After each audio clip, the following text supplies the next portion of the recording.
Good morning, good morning, good morning. You're listening to First Sky Omaha in the morning.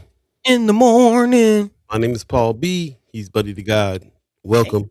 It is Wednesday, the 13th of May, Yeah. 2026. Yep. If you're in Omaha, Nebraska, if you believe in the concept of dates and times, All that. it's going to be a warm one out here, 83 degrees. So let's get ready for the day.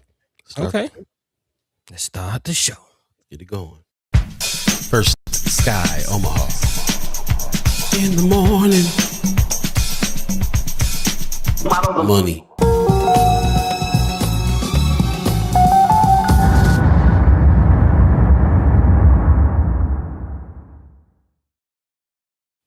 Welcome once again. You're tuned in to First Sky Omaha in the morning.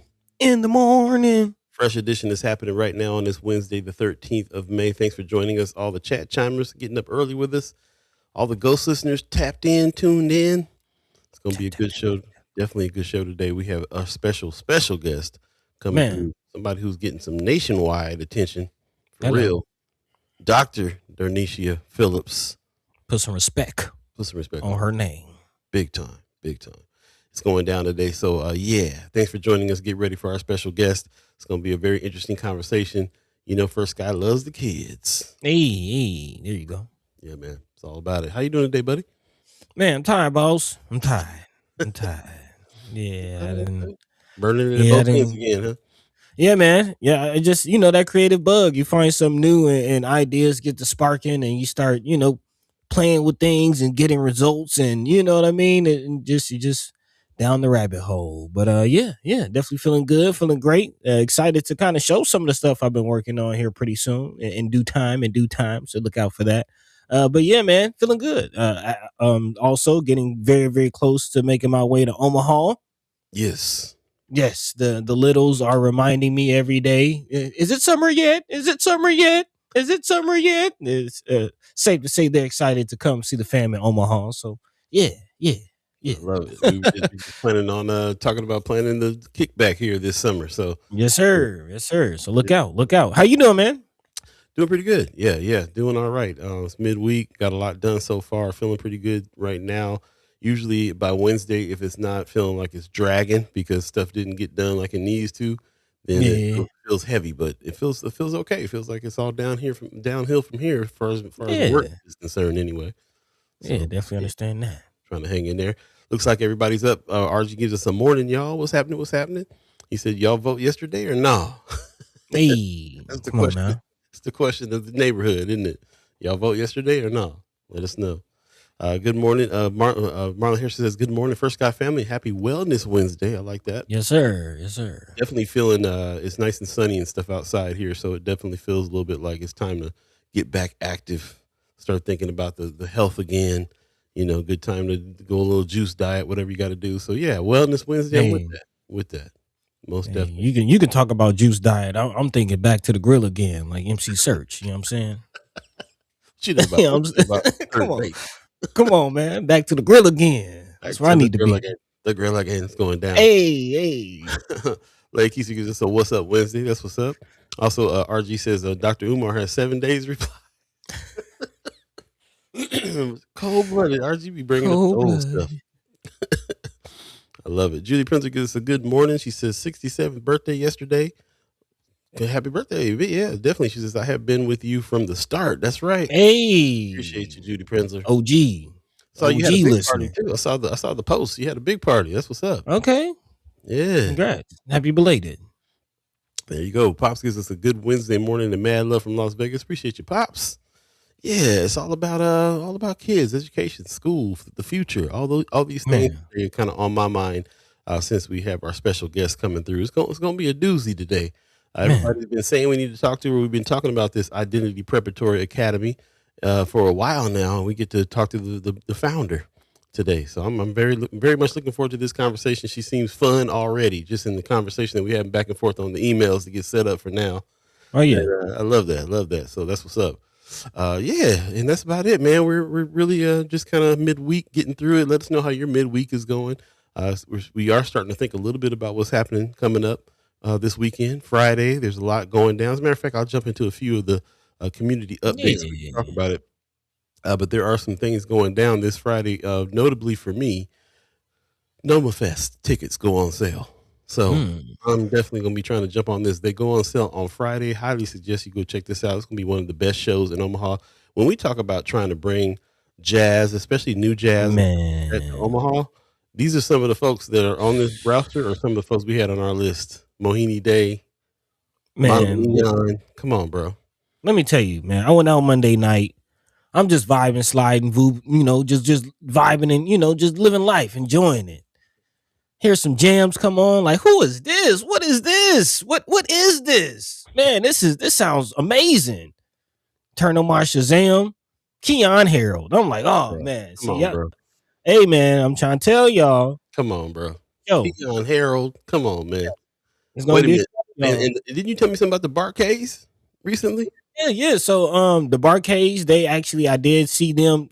Of course, OG legendary group, but they still kicking, man. They still working. They actually had a jam that played on some Omaha radio stations, if I'm not mistaken. I want to say it's called Sugar Love, but it's one of the members of the Barcades is actually the father of Jazzy Faye. Of course, you know Jazzy Faye, Jazzy Finzel, That's crazy. Sierra. The princess is here. Yeah, Jazzy Faye. Yeah. His dad is one of the Barcades. So you see where the funk come from. Man. Yeah, and coming to Man. Omaha, man. It's going down, man. It's going down. Tickets, Hey, tickets go on sale Friday, bro. Don't forget the legendary Richie Love. come on now. Terrace Martin attributes him as one of his musical mentors. And of course, from the Loves family, coming back, playing at Noma, used to be Loves Jazz. I mean, it's just it's too set up. It's too set up. And then last but not least, Frank McComb. So the lineup is incredible. There's no other lineup that is really speaking to modern anything right now, especially when it comes to jazz. We Man. listen to KIOS every day, and I tease them all the time. I was like, take some of that dusty jazz off and put on some Terrence Martin in there all the time. And here we are. Yeah. We bringing a Mono Neon, Mohini Day, Keon Harold. Yeah, this is what's up. Yeah, So yeah, yeah, anyway, that's what's happening. First and foremost for me, I'm thinking this beautiful thing. yeah. Get your And tickets. shout out to Dana Murray. Shout out. Shout out to Dana Murray, man. Some visionary on this. We was talking about it. Who's he going to be bringing to Omaha through Noma? So I took a visit to Noma, as a matter of fact, last week, a couple weeks ago, maybe probably last week, and Time. so I walked in there and saw the students. All students that are practicing music got to have piano lessons on top of whatever instrument they own. That's how they learn music. Man. Hey, So rows speaking of and the rows babies. of pianos in there. And kids in there playing. Another section, kids got some headphones on. 6 or 7 kids playing bass. Another section, electronic drums, headphones on, kids playing drums. All at the same time, man. They say they got about 26, 27 people right now. They're really just limited by teachers. Like how many instructors can they find because the interest for the kids is high. So I walked out of there like kids playing instruments for real, and about it. Hey, So gotta start yeah, early. P got corner, man. Trying to tell y'all. Trying to tell y'all. it's going down. Shout out to Dana Murray. Shout out to Noma. Everything they're doing over there. Also, shout out to our man Marcy Yates over there at Hey. the Culture House, holding it down with the art battle. Art battle's coming May 16th, so that's in 3 days. If you're not an artist and you don't want to enter this, then highly suggest you go check it out because you're gonna meet some serious artists and see a serious competition. This thing has been going on all over the country, and I'm so glad that Marcy Yates and Culture House is holding it down here in Omaha. It's awesome. Great stuff happening. So definitely check it out. You can go to Culture House's website, get more information, show up, buy a ticket, go check it out. And check out some of the other things that's happening in Culture House too. We don't really talk too much about what goes on over there. We're going to talk more Man. about it though, for sure. So it's going down for sure. And then last but not least, that's not what I'm looking for. That's for later in the show. Last but not least, we have our content creator camp coming up. Of course, Saturday we got the second class, May 16th. The classes are already booked and the sessions are already going. But I just wanted to show this again, just in case just to let you guys understand that it's happening now. And if you're interested in the next class, definitely hit us up, firstguyomaha@gmail.com. The classes are going well. I'm actually really excited about the classes. I'm excited about this round of individuals too that are interested in some of the work that's going to come out of that. It's going to be pretty incredible. So very much looking forward to it, and very much looking forward to a lot. Also, what's happening today, I was trying to save this till later because I got a bad graphic of it, but I'm going to show it anyway because you guys need to understand. Right now in the updates, Patti LaBelle is here tonight. Hey. At the Holland. Yeah. So if you haven't gotten your tickets for this, you still can go to the Omaha Performing Arts website, hit the button on Patti LaBelle and get your tickets and go check her out. I believe the tickets are not sold out yet, but I heard a lot of people's going. I heard the sales are good for this show. Patti LaBelle's doing her thing at the Holland. So yeah, no better place to see her as far as I'm concerned around here, unless you had a little bit more intimate setting. But the Holland's pretty intimate in itself. For what it is, and it's definitely one of the high level venues that we have here, probably the highest level venue that we have here in Omaha, Nebraska. And I'm glad that she's getting the respect to play at the Holland tonight. Man, Patty still got it. Still got it. And I ain't even talking about the pies. I'm talking about the singing. Hey. We'll talk a little bit more about some haps and some more things that are going on a little later in the show. If you have any, of course, put them in the chat. Put them in Friends of First Sky Omaha. The group page on Facebook, if you will. Appreciate that very much. Heather Williams gives us a good morning, everyone. Appreciate you. Anthony Rogers right in the chat says Mohini Day is all of it and true low end technician. Let me tell you, bro, she's doing some stuff on the bass I ain't seen since Victor Wooten and them back in the she is awesome. She's awesome on the bass, man. And Mono Neon too, man. Mono Neon is a true artist. True artist.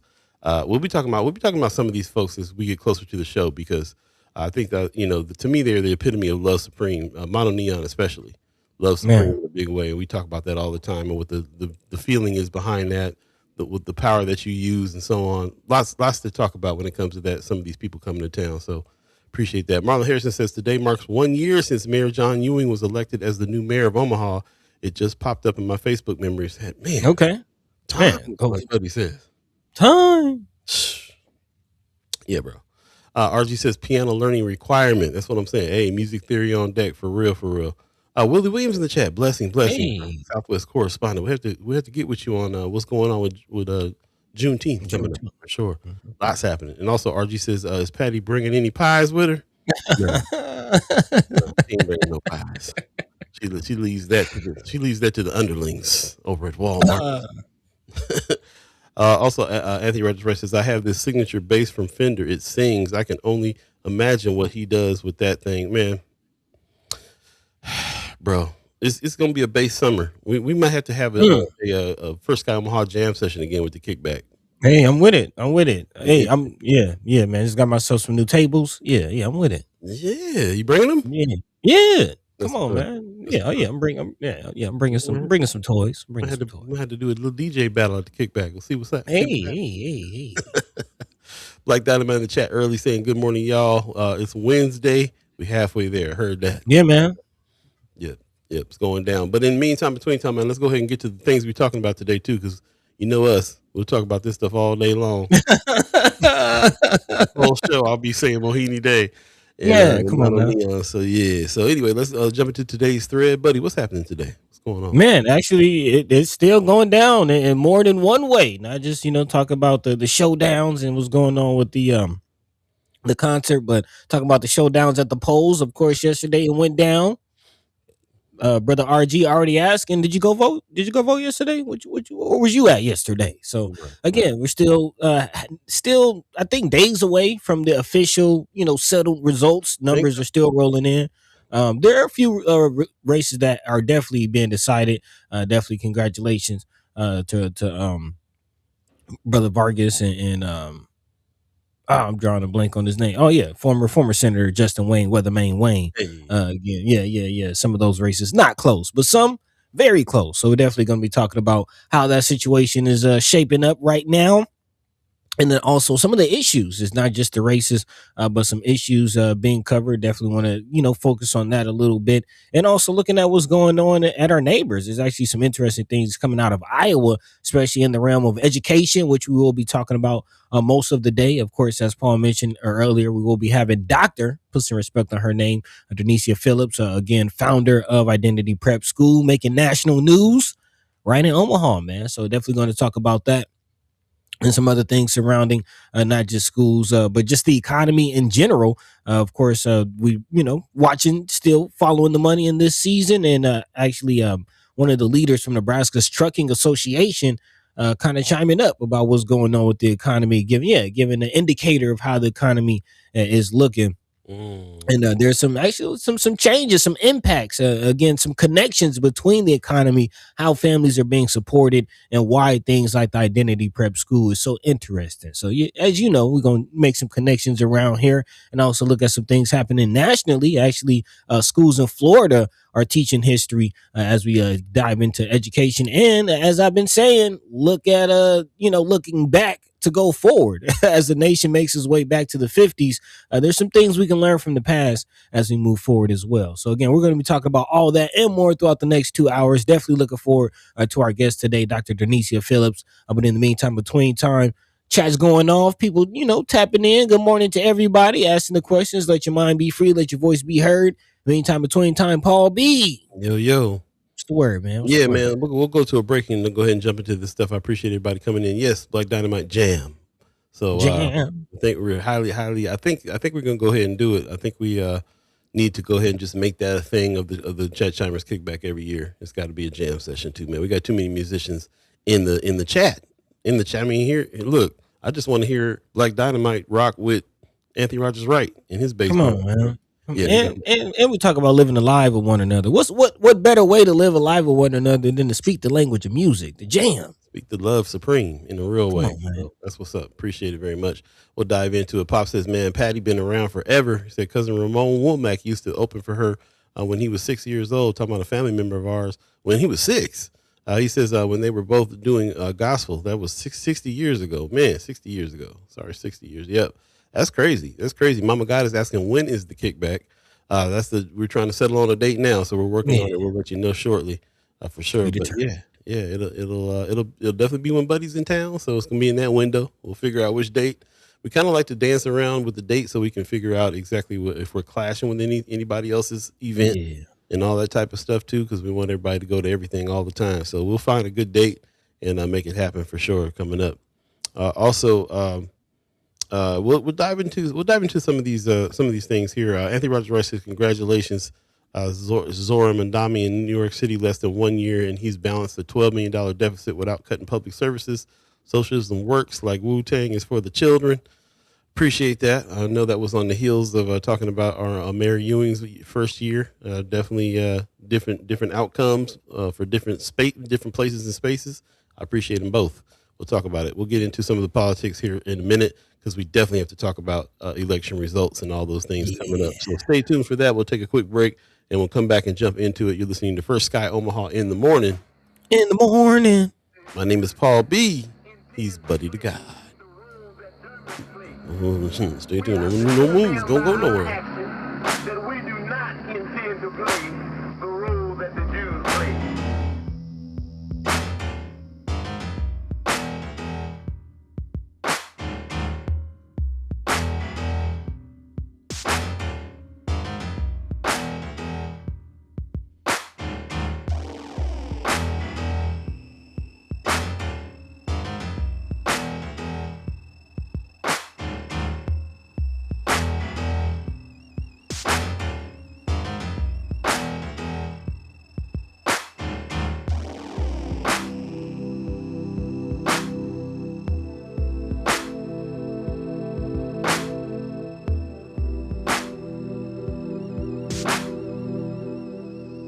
They're a bunch of megalomaniac warmongers.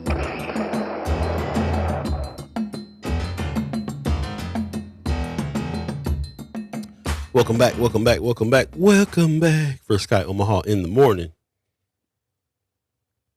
In the morning. Paul B. Buddy the God. We're just getting rolling here on this Wednesday. We appreciate you guys joining us.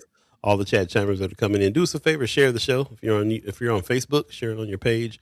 And if you're on YouTube, share a link to somebody who you might think would enjoy the conversation and be able to add to it. So lots happening today. Of course, we have our special guest that we're anticipating, Dr. DérNecia Phillips, and it's going down when we speak to her about the Identity Preparatory Academy. new school that's coming up. Lots going on with schools. We talk about education all the time. Shout out to Miss Kimmer Snipes. Shout out to Miss Bree Full. Come on to the show, give us updates about OPS. And we always talk about it. We talk about what's happening. We even had Dr. Umar on at one point on one of the seasons, talking about his school as well. So there's a need for everybody who's feeling the pinch of wanting to figure out what we need to do with education as we watch it go downhill and watch our history get erased at every turn. And we always talk about what we're going to do. So we'll be able to tap in and talk to an educator who built a school very shortly. Get your questions ready and all that. In the meantime, between time, we'll go ahead and jump into some of these articles. Buddy, what's first on the agenda?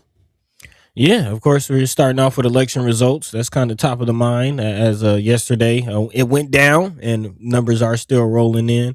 And I do want to start out giving a shout out to friend of First Guy Omaha, part of the fam, part of the squad, Sister Christy Noor.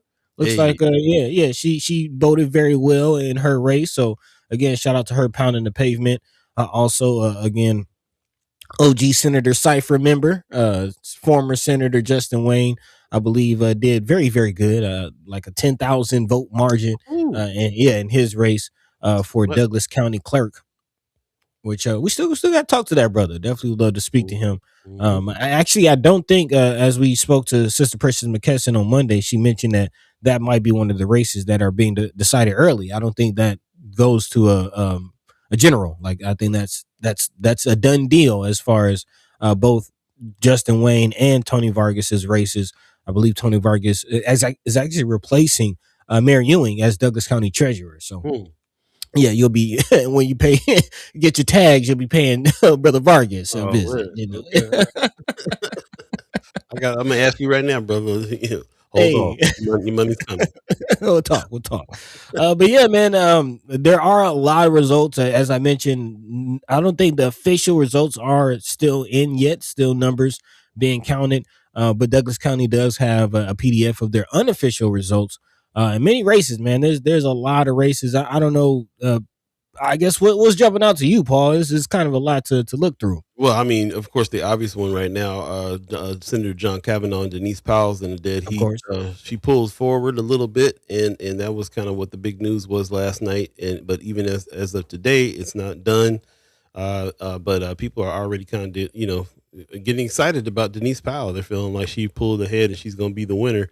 But again, it might be till Friday, according to Precious McKesson and some other reports that I'm reading. It might be Friday before we even get all the results, all the ones that are counted, all the ones that got mailed in, so on and so forth, to find out. But since they're so close, neck and neck, that's the race that I'm feeling like is the one that everybody's kind of really trying to figure out. But also something else stood out to me was the race with Waltz because it was obvious as governor, right? Because because that brings up the whole thing about Pete Ricketts with the plant that he tried to put in there. That they're saying that he tried to put this plant in, but that they were like, who's this dude? Like like everybody saw straight through that, and she kind of blew that person out of the water. So Lynn Waltz is going to be going up against I said Ricketts, I meant Pillen. She's gonna be going up against Pillen for governor. So those are some of the ones that are kind of standing out a little bit to me. But I think this is one the whole country really looking at here is this neck and neck race between Senator John Kavanaugh and Denise Powell. So we'll see what's happening. Yeah. Let us know on your end what you're thinking. I see RG in the chat saying, I'm a little surprised about the traction Suzanne Shore received for her NU Board of Regents District 4 campaign.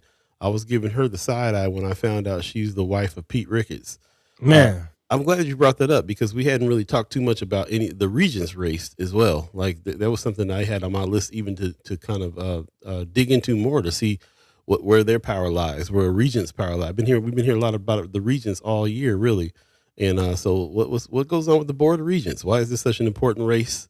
Kind of wanted to know that, and there was that situation there too. It was interesting because Pete Ricketts, even though he's the Republican, his wife is a Democrat. He's supporting her, running for that there is something to that. I don't want to gloss over that situation. As we have these conversations and trying to make sense of what's really behind some of these races, what's going on with it.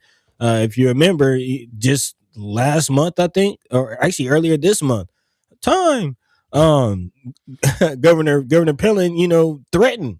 I think it was UNK for some of the Mm. moves that they were making as far as DEI, Oh yeah. trying to acknowledge DEI, and he threatened to take their funding.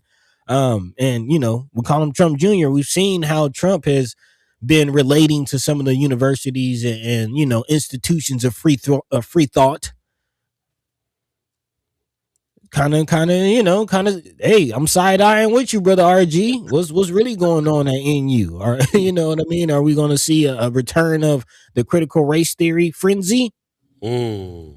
Are we going to see what's the Kirks? What's their organization? That's coming to the high schools. Um, I can't remember the name of it. Turning Point. We're Turning going to see Turning Point make his way through the Nebraska university system. I mean, it's supposed to be coming to all the schools.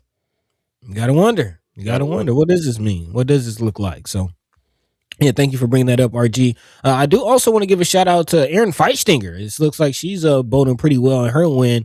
And again, as we spoke to the senators and try to get a real grasp of what's the strategy, if you will. Of course, a lot of energy, a lot of focus pointed towards the Denise Powell, John Kavanaugh race, but again, we need all down ballot. You know what I mean? It's not just that one seat. So again, big shout out to Erin Feitstinger making some waves in her race as well. Legislative District 8.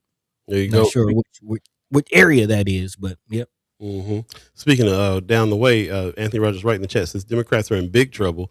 AIPAC publicity taking credit for Powell's win is not going to bode well for her in the general. Gaza lost it for Harris, and the same will happen for Powell. I appreciate you reminding me about that. I did see that this morning. AIPAC is claiming the victory. So I was looking for sources right before we got on the show, and I didn't grab any quite yet. So Anthony Rogers, right? If you have any, shoot them over to us if you would. Appreciate that. But yeah, it's gonna be interesting. General for sure. We're definitely gonna start talking about the general election now for sure. Oh yeah. So, Oh yeah. there you go. Also, RG in the chat says immediately thought of some lines from Malcolm's Ballad of the Bullet speech. Hear that. Also, Sean McCarthy is giving us a good morning. He says a friend of mine saw Patti LaBelle last with Shaka Khan in St. Louis last week. Hey. Dude is still raving about it. Can you imagine that show? Patti LaBelle and Shaka Khan. Also, Bree in the Fool. Bree in the Fool. Bree in the chat. Appreciate you coming through, Miss Fool. She says, I appreciate the interest in education, especially when it comes to parent accountability. You've been checking out the what's been going on in Friends. She says, but it's not translating to any change yet, at least on the OPS board. Okay, she says, I'm so excited for Denise. I hope she maintains her lead. There you go. Okay. Really quickly, actually, while we got Sister Bree in the chat, I do want to ask about your race. I see that you did go for re-election in OPS board sub-district 2. Looks like you got second. Are you still going to the general? How's that working? Jamar Dorsey Sr. Is the name who looks like has the lead in your district. Are numbers still coming in? Let us know. How's things looking? I haven't heard that name before. I don't think we know. Yeah, Jamar Dorsey. Mm-hmm. Yeah, let us know about your race for sure. Appreciate that. Anthony Rogers race says TP USA is Turning Point USA is already making its way through the education system. Right. Definitely. Donnell Sessions, appreciate you coming in with us. Give us a good morning. Thank you. Anthony Rogers Rice says Khan and LaBelle, that's too much fun. Funk, you better check your undies after seeing a show like that. That's what I'm saying, bro. Like, I can't even think about a Patti LaBelle Shaka Khan show. You blow your head off. Craziness. Tony Johnson in the chat says OPS board is majority Democrat, so I thought I would see more effort to fight Turning Point logic. Well, I mean, it happened at the state level. I don't know. Does OPS have sway at the state level? Good question. Brief Fool says I will be going to the generals. It's top 2. So okay, thank you. Congratulations. Yeah. Okay. Yeah, that's what's up. Okay, so we're learning more about the race. Of course, I always after an election, I always feel like, man, I wish we had all the results. We can just get up and start going through them. But of course, things are still being counted. We'll get all the official results probably by the end of the week, according to Precious McKesson, and we'll find out what's going on. A lot of excitement though, especially on Friends for Denise Powell. So here's a post from Miss Kimra Snipes, already kind of declaring that she's the winner. So okay, yeah, she's very excited about it. and I just thought this was a kind of an interesting photo here because she got her at a certain angle where she showed the stool that she's standing on, which Nah. I just was like, listen, Kimra, listen, let me tell you something. If ever I'm standing somewhere and I'm on a stool,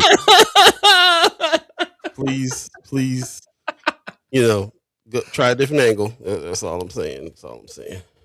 Appreciate you. Yeah. 7:30 right now.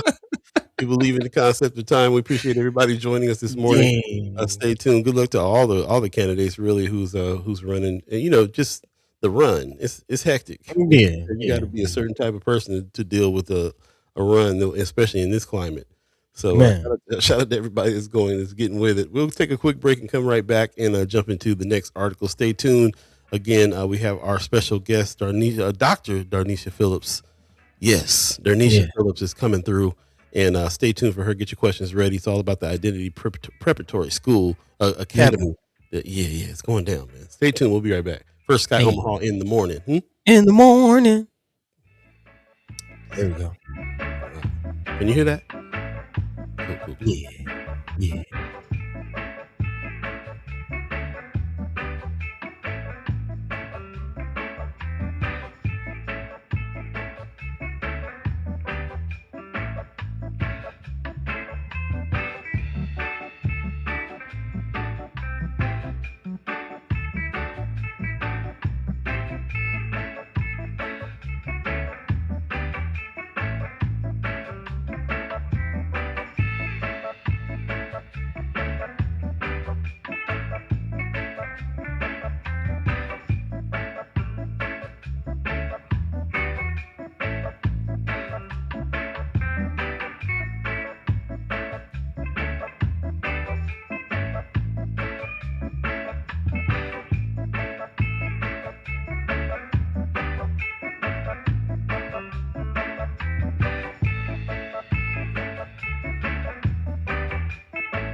Welcome back. First Sky Omaha in the morning. All be buddy to God. Appreciate you guys coming through. 7:32 right now. If you believe in the concept of time, it's going to get up to about 83 degrees if you're in Omaha, Nebraska. Really? Oh yeah, it's going to be nice beach weather and without the beach. So, yeah. Be right near the good weather. Black Dynamite said, "Is Donnie Klein on his way out?" Well, Michaela Danner did win. Yeah, Danner's on her way up. I know that. Yep, I know that for sure. Yeah. So we'll see what's happening. We'll definitely, even though the primaries are getting close to called, we'll have to jump into what's going on with the general at this point. Yeah, next step. As well too. Mm-hmm. Next step. Brother McGaw in the chat saying, "Good morning, family. Appreciate you very much." What's up, cuz? Yeah, it's going down. Let's go ahead and jump into the next article, buddy. What's first on the agenda here, or second? I guess it'll be second on the agenda now. But still looking at the election, but from a different angle. Of course, we've been speaking to the candidates, been talking about the candidates, some of the races, but it's not just about the candidates. There's also some issues being addressed in this, and actually, that's kind of more so top of the mind for some voters, at least according to Channel 7, as far as the issues that they would like to see addressed in this year election. And some of those actually, quite interesting. You're asking about Don Klein because law enforcement and criminal justice was actually, some of the top issues on voters' mind. Private law enforcement, also especially presidential goons, as one voter put it, talking about, of course, ICE coming into communities, which, again, depending on how this midterm shakes out nationally, we could be seeing more of those same, activities in many other cities across the nation. Of course, again, some citizens many viewing ICE as raiding our neighborhoods, terrorizing a bunch of children and families alike, as also affordability being a big issue as, again, oil prices go up and out the roof. So that's definitely something I did want to pay attention to and talk about and really highlight as far as Lincoln. And again, them trying to address the affordability issue through the vote. Lincoln City Council actually voted 6-1 Monday in favor of maintaining a $15 minimum wage standard for all workers and allowing for higher annual increases. So again, this is in response really to what we talked about earlier this week with I believe Secretary of State saying that Lincoln would actually possibly be violating state law if they did, elect to raise minimum wage, which is quite interesting because I do believe a state-wide minimum wage bill did pass. Like, in general, constituents and voters in Nebraska are for the idea of raising and, developing the minimum wage system, which on a federal level is still at $7.25. So something has to give. Yeah, something has to give. So definitely give big shout out to City Council in Lincoln for doing the common sense thing, which isn't always the route that these officials take. The ordinance again, which was introduced by Councilman James Michael Bowers, will allow for Lincoln to go beyond the cap, which again was set by Legislative Bill 258, which I just mentioned, was passed in 2026. And the ordinance will raise the minimum wage from $13.50 for teens to $15 an hour, which again was a stipulation of LB 258. Also, Bowers previously expressed the need for the ordinance after the November 2022 initiative, which established a path to the $15 minimum wage by 2026. Also, to my understanding, the minimum wage is actually supposed to increase on an incremental basis based on LB 258. So again, shout out to City Council. Lincoln always seeming to get it right, especially in the face of pressure from thank you, Anthony Rogers, right? Attorney General Mike Hilgers. Yes, thank you. But yeah, again, the state in general, pun intended, again, putting a little pressure on Lincoln for this move. But hey, here they are moving forward with it. And again, this is all going back to that political power, one of our 7 lanes of change, making sure the right people are in the seats and, the right issues are being covered. Very true. I don't want to take the happiness away from the situation, but I'm like Kendrick Lamar, and it's not enough. 15. Still not enough. Yeah. But hey, progress, I suppose. So yeah, appreciate that. Anthony Rogers Wright says the people did pass a minimum wage increase. It was killed by Democratic Party Senator Jane Raybould. Boycott all her businesses. Remember that? I do remember that. I do remember that. Mm-hmm. Yeah. Jane Raybould family owns the grocery stores. Yeah. Like, so your grocery stores, what are they paying? Let's see. Again, we talk about this situation with the minimum wage requirements, and we talk about how a lot of their argument is that small businesses are going to suffer there. If you had a minimum wage that was way more than you can afford to pay, then you'd be in a little bit of trouble as a small business. And I can relate to that too. But you also got to as a business owner myself, I'm always constantly thinking about like what it is. I mean, why would you? How could you justify buying the time of a person that you're employing when the time is not going to equal out to them being able to have a living wage, being able to survive on the money that you're giving them. It's a tough one, but it's different when you're in a situation where you have multiple large businesses with 10s and 20s and 30s and 40 employees, hundreds of employees even. Then you're in a different situation. She says, or RG says, Super Saver and Russ Market. So we're talking about how many people work at a grocery store. So these are some things that you got to think about too. And it puts a lot of pressure sometimes on small businesses, but also, what kind of business are you doing? What are you doing if you hire somebody for under that in the first place? Like, I don't even know. Is that a small business? I think the threshold for small business is like 500 employees and $1 million income. We're talking about a chain. Well, that's what I'm saying. With the situation where you got hundreds of people, then that's different. I'm saying small businesses that employ 2 or 3 people or 3 or 4 people go have a hard time with the raise. But for the most part, I feel like most people are already paying 15 plus for any kind of job you get. There's not a lot of jobs out there you're going to get at the official minimum wage in the first place. But like I said, progress. It's not enough, but progress.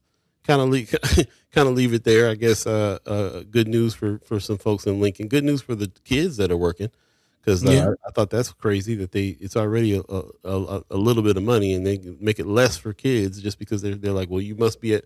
A lot of kids are breadwinners for their own house, so that that Man. is pretty unfair. Think about it. Man, shout out to RG giving us a little insight on the situation directly from the horse's mouth, if you will. He says, I had a part-time gig at Russ's about 15 years ago, and I want to say I got about $8.50 an hour as a night stalker. And I mean, I'm talking about $8.50 an hour almost 20 years ago. And we're only just doubling that, just barely, you know what I mean? Barely getting the double of that. Wasn't enough then, ain't enough now. Yeah, man. And speaking of that, let's keep it moving. Move along as we prepare for our next guest and look at the economy. Because again, that is another one of the issues, not just the minimum wage, but the need for it. Where is the economy going? And in face of what we're being told, which is quite interesting. When you see politicians who go against minimum wage, especially when they're themselves business owners, it is quite interesting. Now, when you hear from entities like the Trucking Association of Nebraska, who is kind of raving, blowing the whistle, if you will, ringing the alarm, saying that the gas prices are again making the situation even worse. We talked about the airlines, we talked about the train situation, and now again the Trucking Association speaking up, saying that rising diesel prices are threatening Nebraska's trucking industry at a critical time, with the average price of a gallon of diesel in the state reaching about $5.17. Again, shippers and businesses have to pay more for goods, which ultimately will trickle down to the consumers as the costs increase. Kent Grisham, who's the president of Nebraska's Trucking Association, as reported by WLWT, he says the industry has been in one of the worst freight recessions in history, but at the beginning of this year was a light at the end of the tunnel, saying there was great signs of recovery. And then all of a sudden, with nothing that nobody can control, this horrible change in the fuel situation hit us. Of course, talking about the war with Iran. He says there are a lot of trucking companies that simply will not be able to weather their way all the way through this storm. So again, just another indicator of where we are as far as the economy goes. And, again, I wanted to throw that in to hammer down the point. $15 ain't enough. And quite honestly, we are going in the wrong direction. And $15 for a minimum wage, even through a fight, not going in the right direction quick enough. Yeah, definitely feel that way. Everything is really tough right now, too, is what I'm thinking about. Food costs so much. Of course, we just talked about how some trucking industries might be shutting down just because of the gas prices. Spirit Airlines already shut down because of the gas prices. They talked to Trump yesterday and said, "Have you given any thought to how much this stuff is costing Americans?" No thought. He says, "No, I don't think about it at all." He's like, "It's more important to have this war. It's more important for Iran, for Iran, not to have any nuclear war weapons." And that's where he wanted to leave it. So yeah, it doesn't matter. He's saying that most Americans will suffer through all this for this greater purpose. Hard to do when you don't agree with the war in the first place. So just another thing we have to toughen out. I heard another story about it earlier today, as a matter of fact, earlier this morning, where they were interviewing people and just like, what are you going to do? And they're just like, well, we just have to take that cost. We can't stop moving. It's kind of a necessary thing. If you got to put gas in your car, now you have to cut back somewhere else in order to put the extra gas in or the extra price, so something to deal with in a big way. And we'll continue to be talking about looking at it, figuring out what can be done about it. Right now it's really down to the political power lane, which is get the right people in the seats and figure out how to stop some of the bleed here. So there you go. Appreciate everybody that's jumped in. Brianna Full a little bit earlier said, I don't see why Omaha City Council can't do the same thing. Lincoln is always ahead of us for some reason. Man, we've been saying it. Yeah, definitely seems like that. Especially when everybody voted for it. And, this one of I think the minimum wage situation is another one of those things where Nebraska's, Omahans voted for it. And then their representative said, you don't know what you're voting for. We're going to say the paternalism, like you called it. Yeah, it's crazy. Tony Johnson says Omaha City Council is majority Democrat like Lincoln, so why not here too? Hey, very, very, very definitely a sentiment I can relate to for sure. Also, a new name in the chat. I'm seeing the Visionary Tales 321 says I can relate. Visionary Tales got me learning the keys. Hey, okay. Says good morning, here to support my soror Can't wait to see her. Yeah. So Yes. shout out. It's going down. Dr. DérNecia Phillips will be here shortly, so stay tuned for that. And I can't wait to talk to her about this school. I'm so excited about the school. So excited about this situation that she just made, because we've been talking about it for a while now, about how Yeah, man. to build this out and teach kids what it is they need to know. So yeah, very interesting stuff. As a matter of fact, let's go ahead and take a break, and then we'll bring our special guest in. Stay tuned. You're listening to First Sky Omaha in the morning. In the morning. My name is Paul B. He's Buddy to God. Hey. Be right back, y'all. Don't you go nowhere. It's going down. Don't touch nothing. Nothing.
Welcome back. First Sky Omaha in the morning.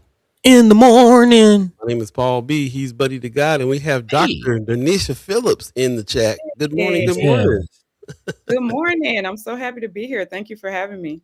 Oh, yes. Man. Appreciate you getting up early with us and taking the time for sure. Listen, it was a late night. We had our information session last night with the families that are interested in attending next year. And so I said late night, early morning. It's all part of it, getting this school started. So we're excited. Yep. I can only imagine how much work it is to go into that. We've actually been trying to figure it out. How do you do something like start your own school? So we were definitely excited to also have you and just pick your brain and learn from everything that you're doing now. But I just really wrap it into the conversation that we're having, because again, we're talking about what's going on in this nation, how the economy is in shambles, transportation. I see Marlon Harrison talking about Sean Duffy in the chat. Education, I'll put that right up there with it. Even from the preschool all the way up to the university level, we've seen some of the back and forth with Trump and some of the universities across the nation. So thank you, for joining us, and definitely looking forward to this conversation. For those who are just just meeting you, kind of introduce yourself, where you from, who you are, a little bit about yourself. Yeah. So I always have to start with gratitude anywhere that I am. So I'm the daughter of Valerie Pleasant and Derek Lark, and they are from Detroit, Michigan. And so we are here way of the military, because that's how a lot of us get here, off of Air Force Base. And so we are proud of our Detroit roots there. And so I have to always shout out my parents, as well as my stepfather who raised me, Russell Pleasant. So I always shout them out because I stand on their shoulders with everything that I do. And they raised us very conscious. So that's why I do the work that I do. Educating Black children is our greatest form of activism, if you ask me. So it's what we do. So so a little about me. This is my 21st year as an educator. I'm proud. I know you can't believe it. I always say that. How does that work when you're only 21 years old? Yeah. Well, thank you. Go on and affirm me, because I'm a whole grandma out here, okay? My grandson is Amani King, and he's running around here learning about all the things, Sankofa and Ubuntu and all that, because he gonna be conscious too. So my son is Deteus. He's my one and only. He's 24 years old. I'm married to Trevin Phillips. We've been married for 5 years. The honey's still in the moon. So, I told him this morning, do not, I'm at home, so don't lift up that garage, because you're going to interrupt the interview. So,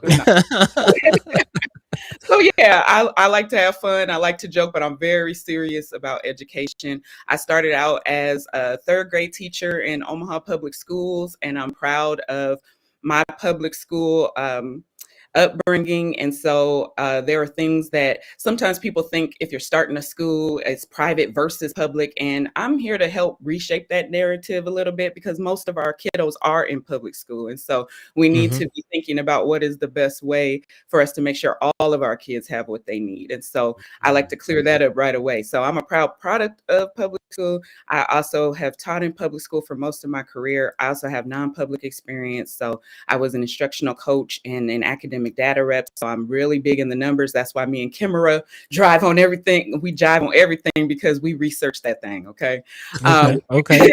that's what we do. And so the numbers are important. I was a principal, an assistant principal.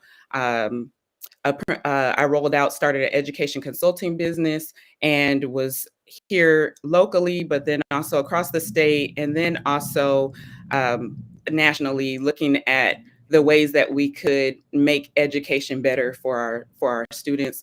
And all of that led me to what I'm doing now. So it's been a journey. I always say it's probably one of the most arduous, but yet rewarding things I've ever done to be an educator. So yeah.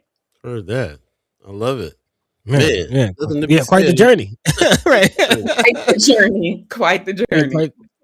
Yeah. Man, but I love it. I love it, and I definitely appreciate what you're saying, because that is kind of how we've been framing the conversation, just how we understand it, And I think that's just a human thing to see Yeah. what's going on with public schools, Yep. especially what really I would say brought things in our purview is, shout out to Brother Leo Lewis and kind of the back and forth when we were at the Malcolm X Memorial Foundation and seeing Leo Lewis address suspensions in OPS and kind of how that spiraled out, and which really brought our attention. But since then, just looking at and being honest about OPS and public school in general, expound on that a little bit, as far as your feelings about not having private versus public, and just what is the landscape, in your mind, what should it look like?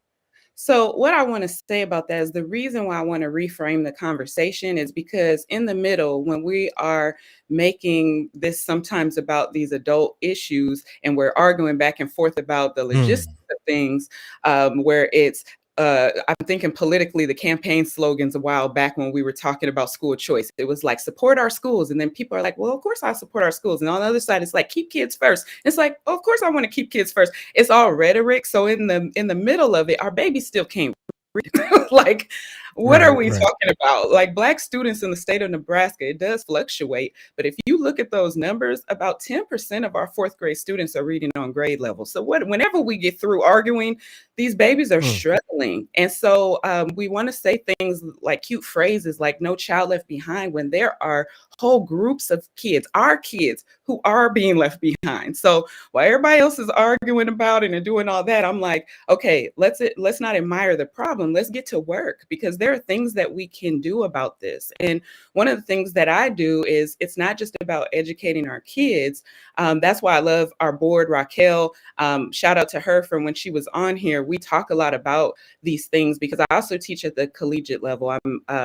I'm an adjunct instructor at UNO, and I teach school community relations in the doctoral program and future principals and things like that. And I think that's important as well, because these are the people that are in front of our students every day. And so I'm always thinking about impact. You'll always hear Raquel quote it now, but my mom is the originator of that quote that always says, one thing to be impressive, but it's another thing to be impactful. And so I'm thinking about what is the most impact that we can have. So when I was at that third grade teacher in that classroom before those kids, and, rapping the songs and on the table doing the stuff before Instagram was even a thing, I was like, we'd be Instagram famous back in the day because we was doing that thing. I'm like, how can we have more impact than just those 20 or 30 scholars in my classroom? And that's the reason why I'm doing what I'm doing now, because I'm like, what are all the ways that we can have the most impact? And so when you talk about public versus private, it in the middle gets lost the real message, which is, how do we impact the most scholars? I'm looking at models across the nation where there's sometimes, and I just talked to Kimmer about this, what does it look like to have public-private partnership? Because if our public school is struggling to get it done, and we can be honest about that because the numbers are telling us, so that's not being critical, it's being real. If they're struggling to educate our kids well, then what are we doing to meet that moment and saying, okay, how can we step up as a village and educate our kids? That's ancestral. We know how to do that. We don't need anyone to tell us we don't know how to educate our kids, because we do know how, and they do well when they're in the right conditions. And so I'm looking at what are the ways that we can sit down and have conversations about what that public-private partnership looks like. And the reason there needs to be other ways to do it is because it's very hard to innovate and rebuild something when you're inside of that broken system. So that's why I stepped outside of that system. We're building in partnership and community a model that then we can take back and say, here, use this, so that the other 54,000 students that aren't at identity prep can also have an opportunity to be affirmed in the way that our students are, because this has been persistently low achieving status for a very, very long time. People blame it on COVID and all that. This goes back Brown versus Board of Education. Okay. So, Right. I just want to I'm thinking about something that you're saying right now too, about this private public relationship, that because we got to get to it, and we got to get to talking about how it's done, because there's a lot of people that tried to do it and is having a hard time doing it. There's big fights in there about vouchers and all kinds of stuff for certain things. And we kind of got a glimpse of what it is that you are teaching, and we want to end with that. I kind of want to end with that, so we can kind of end with thinking about how it how these young girls are getting educated. Some of the things, as a matter of fact, one of the examples is, I'm gonna put it in the chat right now. You sent this to me because you said, let's make sure that I say your name right, and you said right. And you said this is something that you teach your young ladies who have different names to affirm themselves. That gave me a glimpse of like what you're going to be teaching them and how you're going to be treating them. It was heavy. It was heavy for me to understand. Like, yeah, first of all, you come in the door and you tell them how to pronounce your name. You know what I'm saying? So that's cool, huge. right? That's huge. Cool. Yeah, my daughter, she's in preschool, and her name is Nala Oshun. So hey. But even in preschool, she's like letting the teachers know, her name, and there is something, again, identity. Come on, right. So we're gonna get to that because I want people to be hyped on that the way I was. We're gonna get to it. And so number one, though, before we get to that, this is the follow the money season. We have to understand. We got to understand how this thing got built, exactly what it is, because we don't have charter schools here, but we do have private schools here, right? And so what's the format? How did it get built, and how does this private public partnership work in order for it to sustain? You asked a lot of great questions in one, and I love a great question. Okay. Marlon, first of all, I love Marlon. Shout out to Marlon. Marlon told me, I'm glad you're going to be on. Get ready for some very hard questions. And I had to tell Marlon, I said, I love the questions, because when it's authentic, there are no hard questions. There's only very truthful answers. And so I'm very excited about that, because when you're doing the work and it's righteous, you don't have to worry about that. So there you go. Marlon, love that. And so what I will say about the public-private, I'll address that first, even though you said that last. We're not there. I mean, that is aspirational. That is where I would like to see us get. I'm part of a national group, the McLeod Society Fellowship. That's a group of Black school founders. Oh, it's so beautiful. Okay. Flex. It's so beautiful. The reason they choose 10 to 12 people from across the country that are doing this work. And the reason that it was so important for me as a learner is because I looked to my left and my right. And because Nebraska is one of the last, catch this, we're one of the last 2 states that does not have educational freedom. We're one of the last 2. Vermont is the only other state that doesn't have it. And people are like, wait, what does that mean?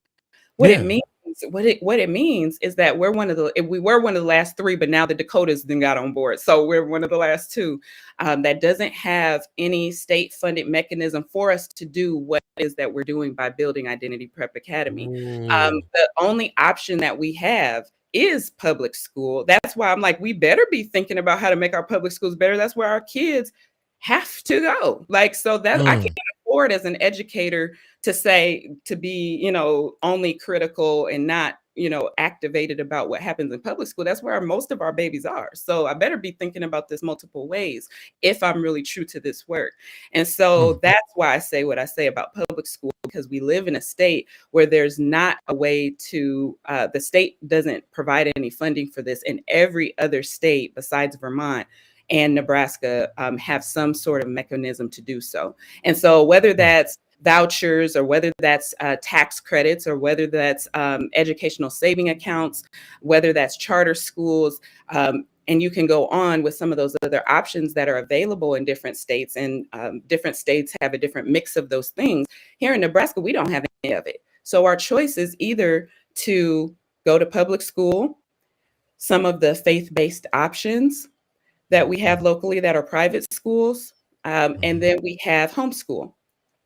People sometimes thought that the one other school that is here, what they were thinking it's a charter school. It's charters that are illegal in Nebraska, and that blows people's mind nationally. So I spoke at the State of Black Learning last year, and I had a panel that we called Dreams of Our Daughters. And so I was there with T. Wilson, who started B Academy for Girls in Nashville. This is going to be finishing up their second year, and it's so beautiful what they're building for girls down there.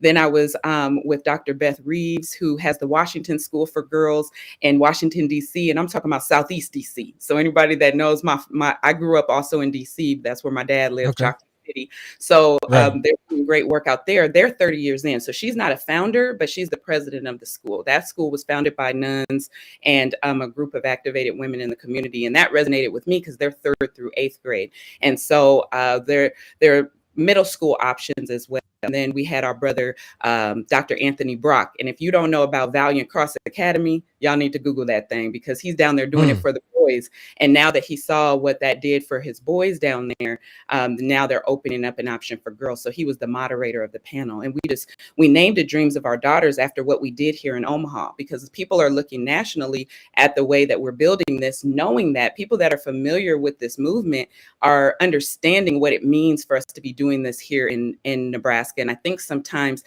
we know that it's a big deal for a community to start the school, but I don't know sometimes if we here locally really understand all the nuances of that, because we've never had these other school options. So people who have been fight are like, wait a minute, you're starting a school in Nebraska? So that is the reason why it got the national attention that it did when we kind of went viral the other week. Like, people are like, well, that was pretty cool, but like, why did that happen? It happened because we're doing something that has never been done before here in our state, and it is very significant. I'm glad you explained that.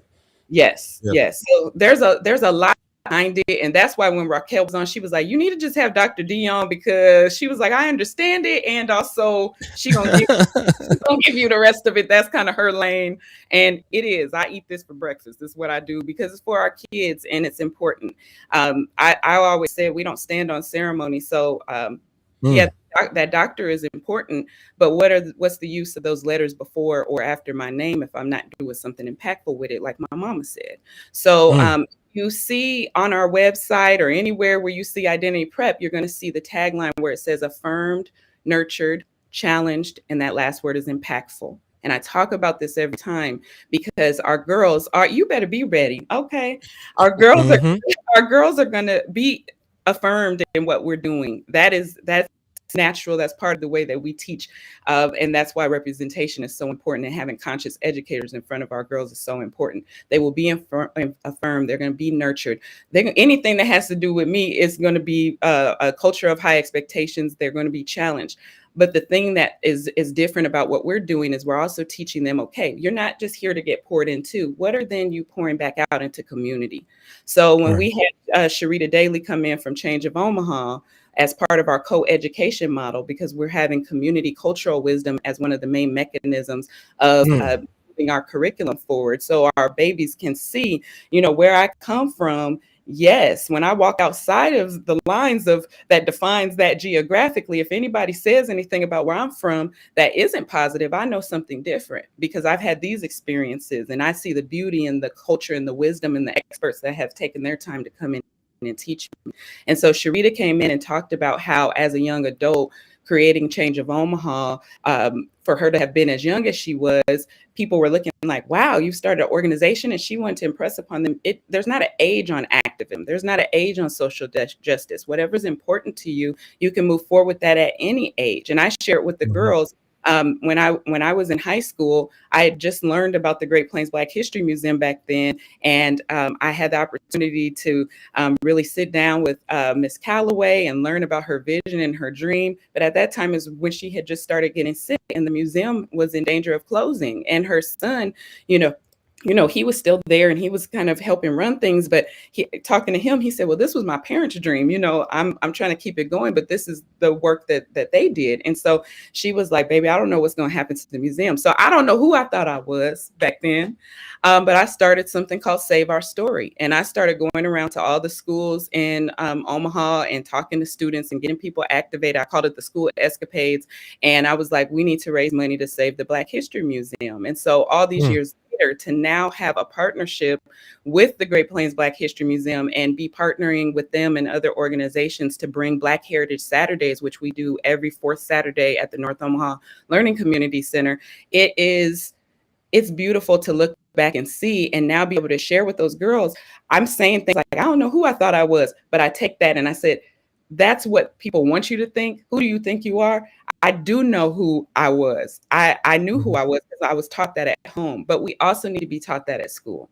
And so those are the things that we are highlighting for our girls. So a Sharita Daly coming in saying, this is what I did. And then she said, freedom dream. I know y'all do freedom dreaming here. That's how y'all built this school. Freedom dream about what a community garden would look like. And she has them talk about it and write it on this big sheet and do all those things. A lot of schools, if they got to that point, would stop there.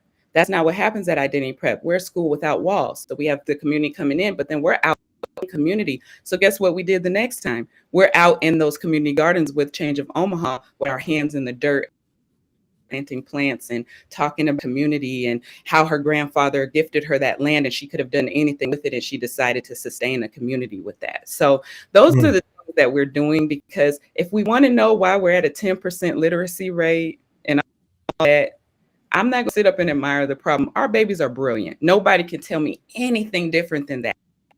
So in my talk, that's what I talk about. What is the gap between the beauty and the brilliance that our scholars hold and what we're seeing in their educational outcomes? Because you can pick out any one, and the numbers are telling a story that I know is not true about our kids. So what do we need to do differently? Because that is not their fault. They're a product of an environment that's been created and created by design. So what if we decided as a community to come together and build something different?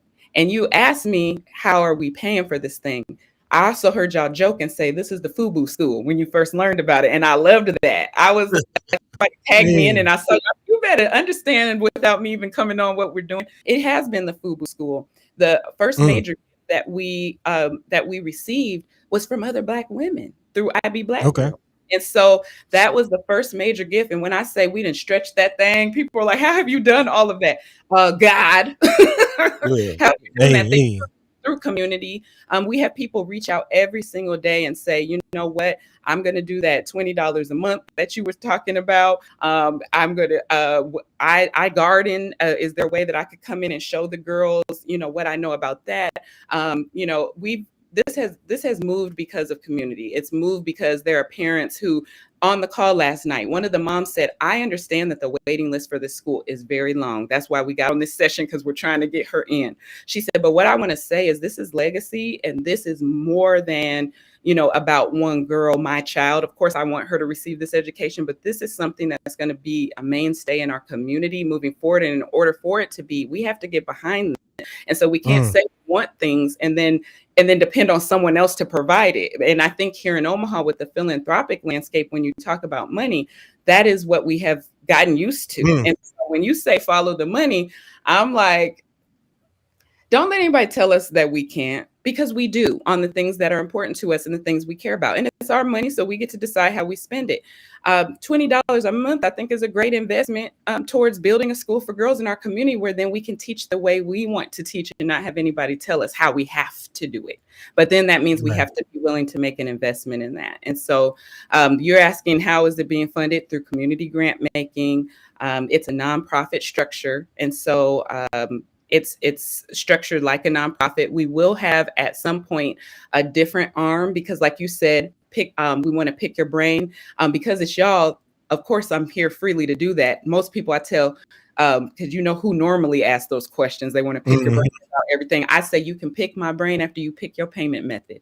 Hey, I pick your pocket. right. They will take every Which card? intellectual property that we have and then move Come on on with now. their day. So we will have an arm that is specific to that, because there are people from across the country that are saying, how are you building this?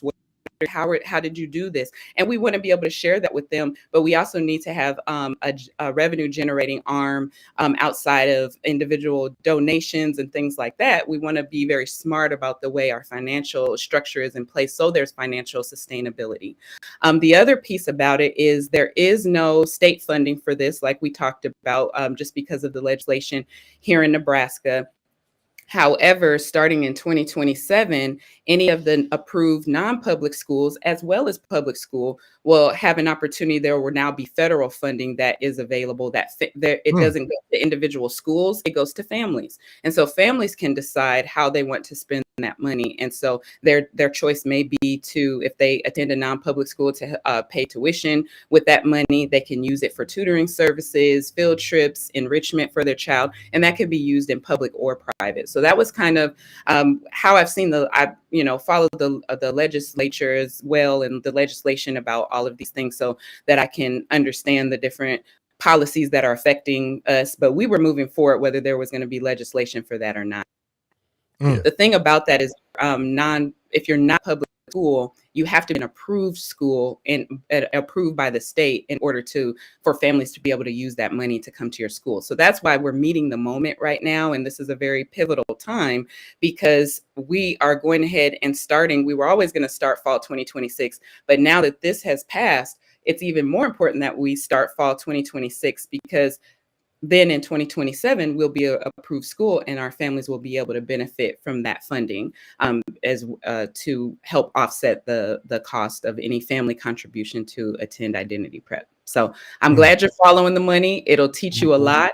The last thing I'll say about money, since it's follow the money season, is I want to give a little bit of education to our community about that. When the legislation was trying to pass in the state a while ago, on purpose, we weren't given all the information about that. So what I will say about it, what I will say is, it was easy for people to say that this is taking money from public school. We don't want to take any money from public school. Okay. So what I will say about that is, the way that structure originally, and the way those bills were written, our senators are the experts on that. But what happens is, let's use $15,000 for a simple monetary value. Back in that time when that legislation was being talked about, each scholar is designated an amount of money to educate them. So let's say back then it was like $15,000. What the people who were saying some of this money should follow the student if they decide to go to the family wants them to go to a private school, what they were saying is the money should not stay with the public school. The money should go with them so that the family doesn't have to incur all the cost of paying to go to that private school. Because what ends up happening is, we'll say there's no school choice in Nebraska, but what I always say is there is school choice in Nebraska, and those who can afford to have the choice have always had the choice. But what about those of us that don't have that kind of money to pay for our child to go to a different school? So what we were saying is, okay, level the playing field, have some sort of legislation where if a family says, you know what, I want my child to go to Jesuit, or I want my child to go to Identity Prep, then that money that is allotted to them from the state would then go with them. And what the public school was saying is, we don't feel that that money should follow the child. And so when a child leaves another public school, it follows them to the other public school district that they go to if they transfer districts. But they were saying we don't want it to follow them to private school. What that people understand at that level in general is what I've gotten. What people didn't realize is no one was ever asking for that whole 15,000 to follow. What people were saying is, since they won't be in the public school, why are you keeping that money, all of that money? So what was going to happen and what was being proposed is that about 9,000 of that would follow the student, and the rest of that 15,000 would still stay with the public school. But the public school was saying, nope, we want to keep all the money, even though the child is not here. And so I agree that some of that money should stay with the public school, because guess what?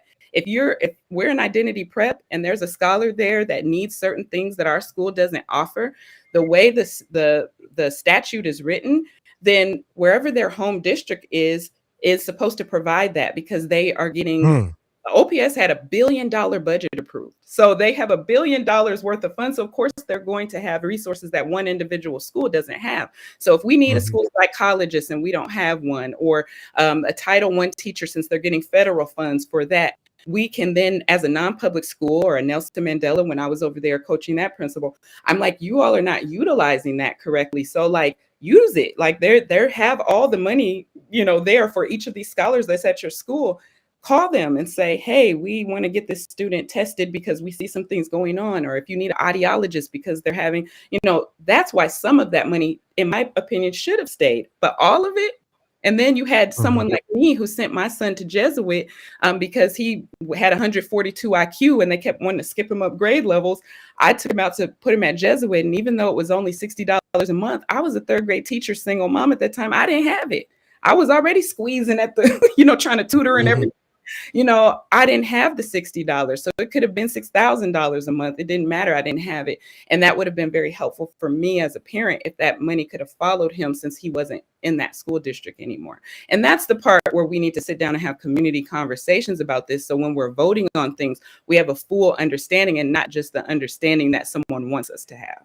So anyways, I could talk about this all day. We appreciate it. I appreciate you breaking that down too. That was definitely something that was on my mind about that too. Just to break it up a little bit, it's 8:16 right now. If you believe in the concept of time, we're with Dr. DérNecia Phillips. Put some respect on her name.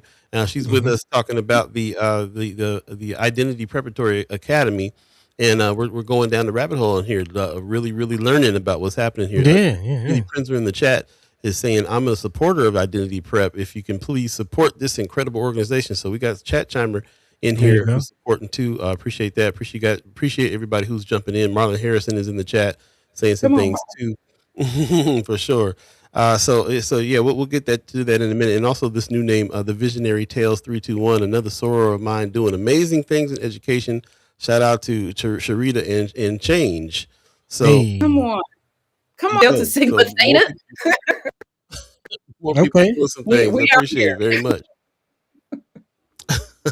I'm not Judy Prince. I'm seeing you what you're saying here. I'm not really sure what the issue is here. It's hard to listen to. Let us know what's on your mind there. I'm not really sure where the problem is lying here. But moving on from that, I just wanted to jump in there and just say that Marlon Harrison is asking this question: how is stuff working? Are y'all coming recruit locally or going to HBCUs? So I wanted to break down the process here. You tell us a little bit about what happened. So say I got a kid. I want her to be a part of this academy. I heard there was a waiting list. I heard there is a fee. Run down the way to get somebody in. How does this work? How does it work? Okay, so I'm gonna give you the truncated short version of this. So It started out, before I can get to that, I have to tell you. So this started out with the North Omaha Education Survey, and we did that back in 2024. And we asked our community, we said, how do you feel things are going educationally for our kids? And so I always start with an appreciative approach, because there's some things that are going well. So what are they? And so we asked people what they felt like was going well. That we then said, what are the growth opportunities? And then we I always want to do that dream piece. And if it could be different, what would you want it to be? What would you want that to look like? And do we want a new school in our community? And so we took that information that people gave from that original survey, and then we built out the dreams of our daughters, which was a dream lab that then we hosted at the top of 2025 that January. And we had families come out, and we had a caregiver and their daughter come, and we freedom dreamed about what a nurturing education would look like for our girls. And so that was really what laid the groundwork for what we then created, which was the affirmed framework, where we talk about those 5 pieces of how we educate at Identity Prep. And it's with identity consciousness, creative, high yield learning models. We have a co-constructed design with our community. We're building it together. We have community co-education with that School Without Walls, us going out and our community cultural experts coming in, and then that cultural fortification. So those are those 5 pieces that are what distinguishes us from other settings that you may see, and why it feels so different with that piece about being affirmed and nurtured, challenged, and impactful at Identity Prep. Young ladies aware of who they are, living in purpose to make a difference in our community. So, of course, so we started with those dreams, and then we rolled out from what we learned from community. We did our Saturday school pilot last year. And so we did that with our 3rd through 5th grade girls. And they were researchers during that time. So that we had structured time in there where then they gave us feedback about, what they felt like was going well, what they felt like they wanted to be different. And I love how their countenance would change. They have their little iPads and we're like writing on there for us. And so we made those changes based on what they said and what their family said and our framework. And then we rolled that out into Summer Academy. And we had a Summer Academy last year we did a session for 3rd through 5th grade girls, and then we did 6th through 8th grade. And so all those learnings are then rolling out, because like I said, I'm a researcher. And so those things then help build out what we're doing now for Identity Prep. And so we are now in the stage where all of those girls who have been a part of what we're doing are youth in action leaders, which are 6th through 8th grade girls in the community. You see them around like in the mayor's office and, leading, at the Benson Theater, they were leading the community conversations, all of those things. We have those different things going on the side.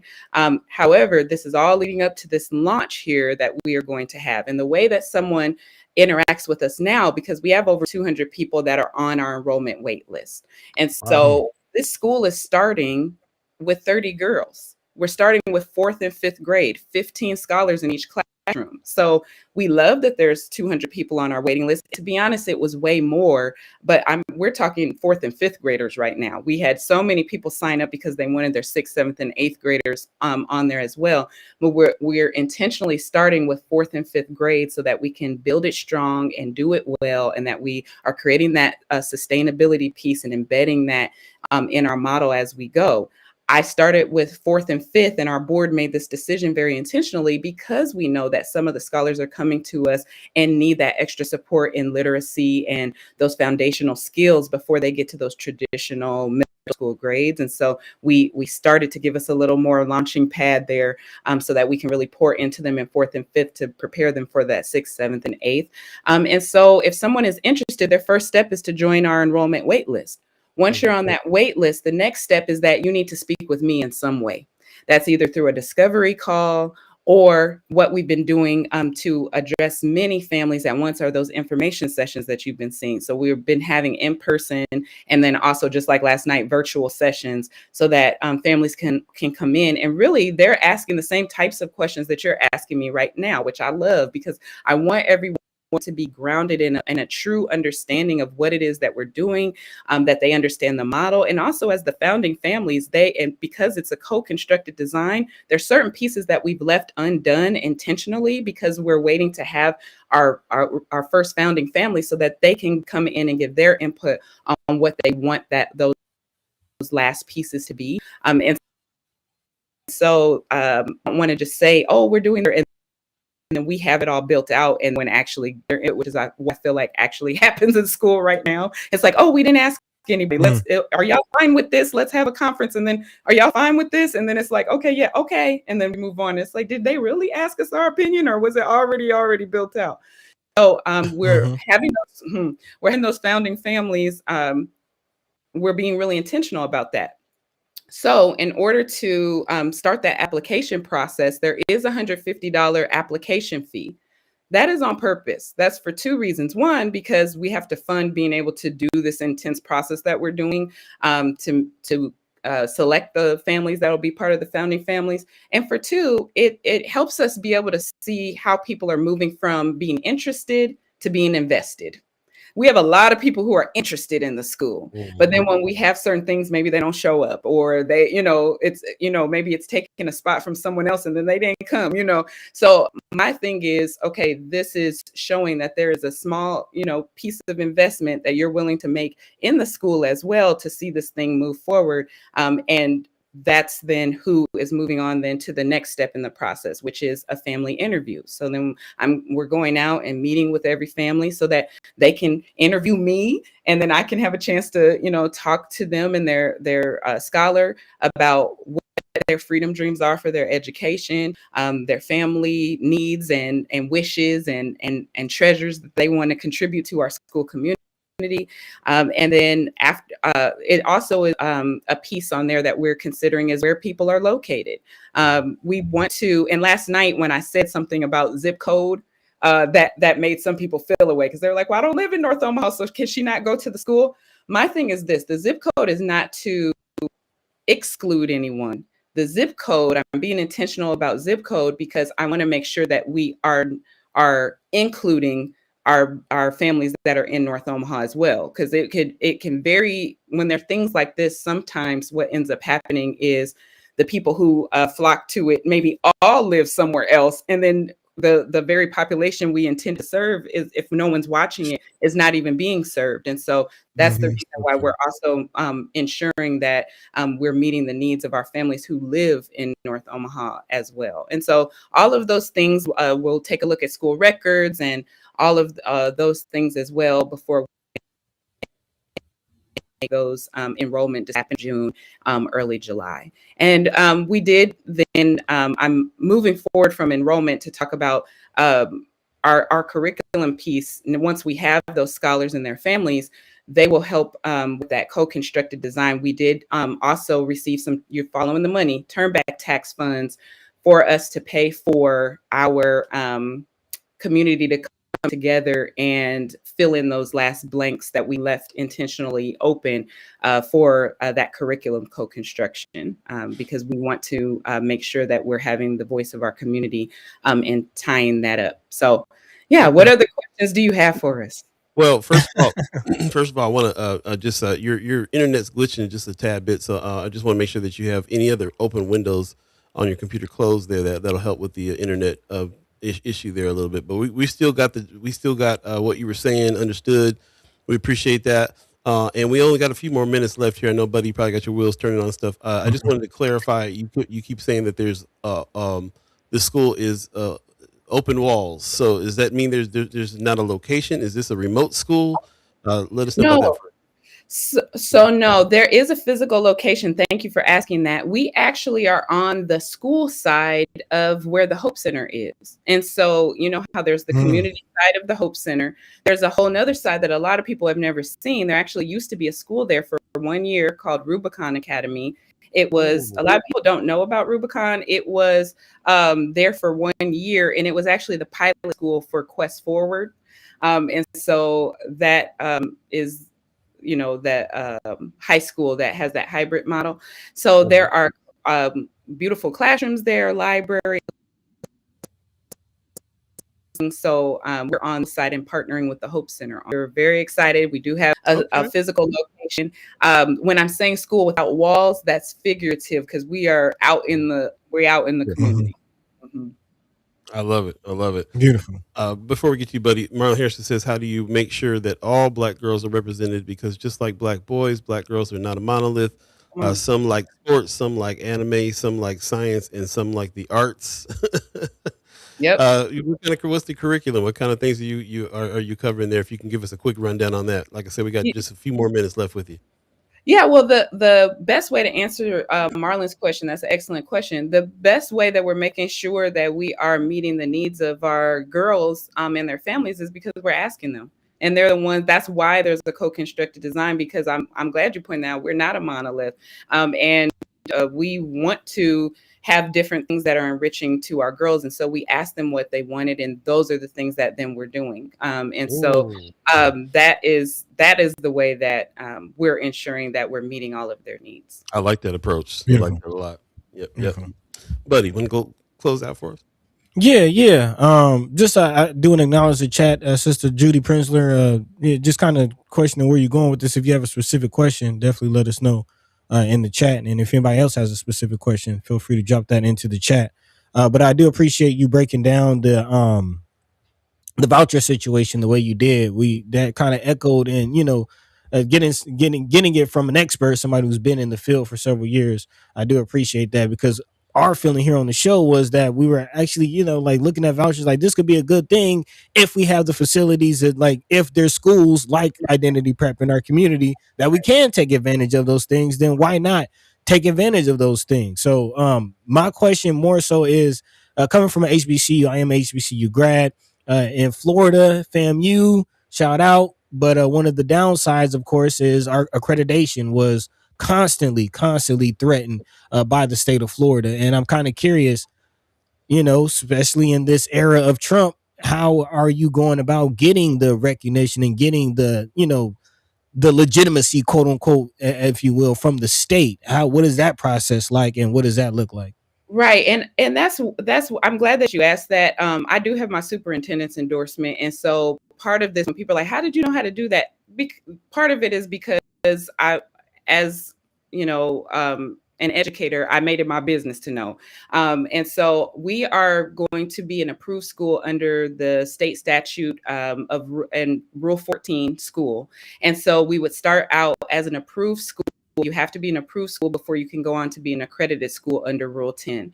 And so we are in that process right now. Our application has been accepted, and we're moving forward through compliance. You have to go through the different steps in order to make sure that you have all the things that a Nebraska school that is approved would have.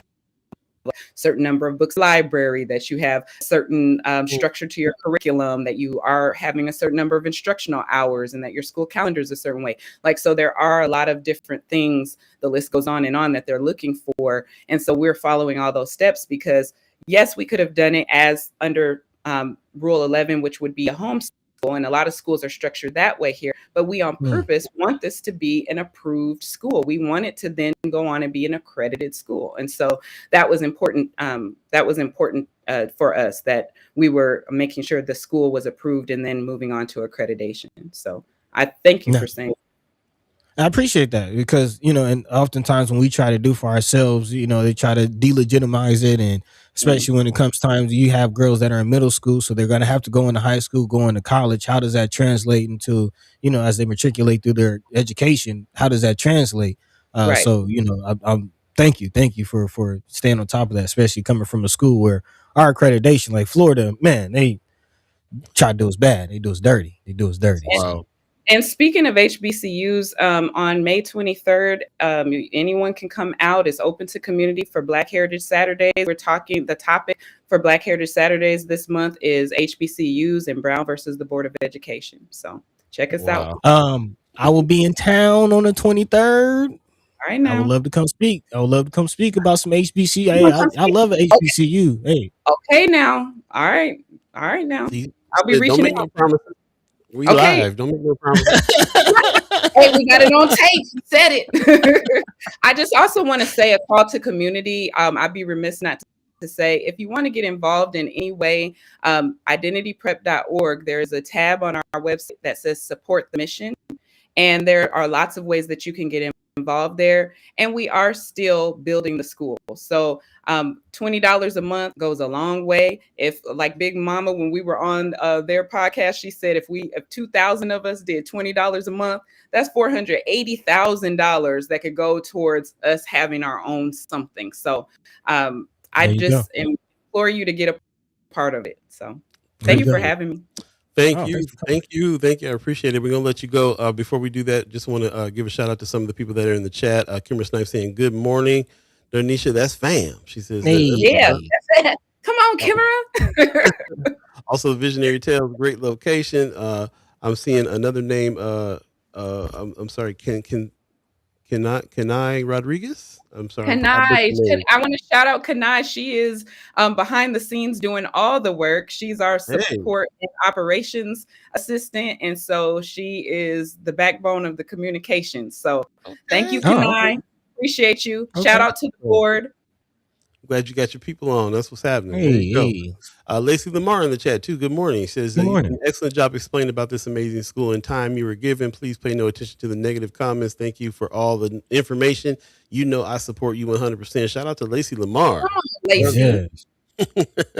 Thank you so much. We have links in the chat for you guys to check all these things out. I highly suggest you check them out. This is definitely something that we're totally interested in. And yes, we definitely thank you for coming on and explaining so much of this situation. We're going to definitely go back and check out the interview later on YouTube to get to glean some more info. You covered a lot today, so we'll have to have you back to cover some more. We really appreciate you joining us, and I can't tell you how excited I am about this. I don't even have no kids. I'm excited about this school for real. Like this is what we need around here in a big way. I really appreciate what you're doing, and can't wait to learn more about it as we go.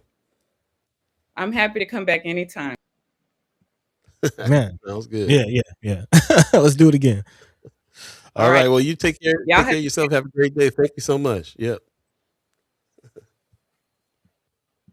All right. Man, I love it. Powerful sister. I mean, you know what is really powerful. Yeah, first of all, powerful sister. Second of all, you know what really strikes me about this too is that we talk about this kind of thing all the time, and then we have learned to stop ourselves and go, do we need to start one ourselves, or is somebody already out there doing it that we can support? And this is one of them situations. Like my idea of maybe we need to start our own school is satisfied. Like somebody has, we can just put our resources on making that one do what it needs to do because it's been worked out, instead of starting from scratch and trying to figure out from scratch how we can find a spot and do, you know what I'm saying? We can be another 10, 12 years down the road doing that. Like she got it figured out. And right now is the time to support and expand. And big shout out to those of you who are in the chat supporting. There you go. RG says from thought leadership to straight action. You can't ask for anything more. I heard that. There you go. That. Great interview. Thank you, Heather Williams. Appreciate that. Visionary Tales, thanks for coming in. Says if people are looking to partner with you in education, what is the best way to reach you?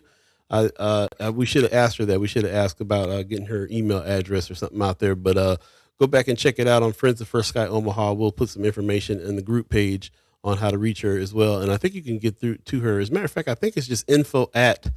Let me double check, because I've been talking to her online to get this thing together, and I'm pretty sure that her address was info at.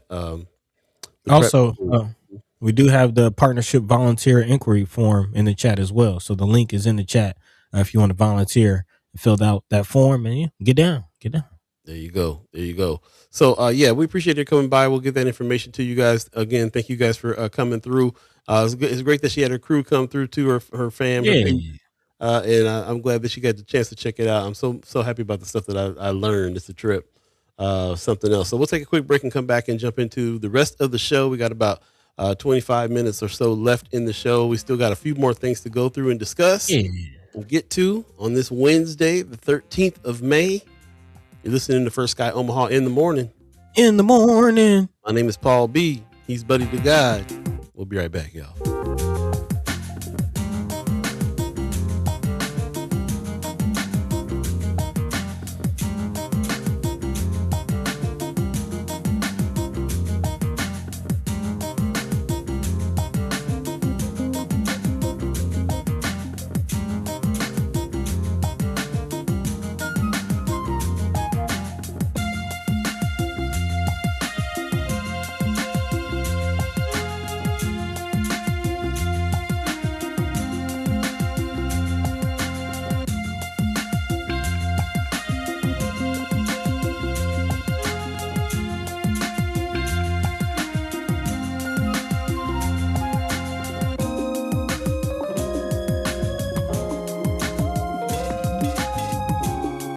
We're turning up the heat for Omaha Freedom Festival's night concert with Carrie Hilson, Life Jennings, and R&B superstar and Grammy-nominated Nivea, hosted by Josh Jones and music by DJ Chain. Don't miss one of the biggest R&B nights Omaha has ever seen. Join us Saturday, June 13th at Gene Leahy Mall Pavilion. Doors open at 7 p.m. Concert starts at 8:30 with fireworks after. Tickets at OmahaFreedomFestival.com or in person at LaFleur's New Look Fashion. Celebrate culture, music, and community at the Omaha Freedom Festival.